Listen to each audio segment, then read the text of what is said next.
Ben bugün 25 Ağustos'ta 2019 yılı.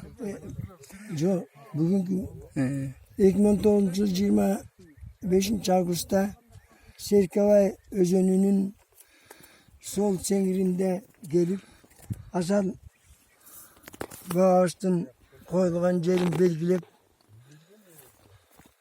dedi urpaktarı oşol Hasan Çağatay'ga eşçilik koyuğa barlık mümkünçülüklerin mahlukların berge eşçilik koyuşmak boldu. Ondan bizimle neçip gelgen aileden imamı Uzakbay oğlu Sağımbek, aile hükümetinin töragası Erkinoğlu Emir bolup Çökün, Asanlar gelişti. Bizimle de koşu Cahil Müzeyinin başçısı Bekbu geldi.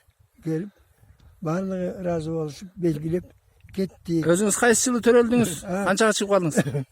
Men 1930 yılı Cay ayında törölgüm. Akılçı atam oşantı açı.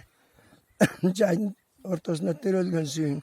Cılın cılkı dep. Aşındaran men oşanın barın akılçı atam aytkan oyunca 30 yılında bir pasportta 1931 Ağustos dep жүрөт. Bir yıl yine alıp kaldım pasport. Yaxşı. Ayttan 2019'da.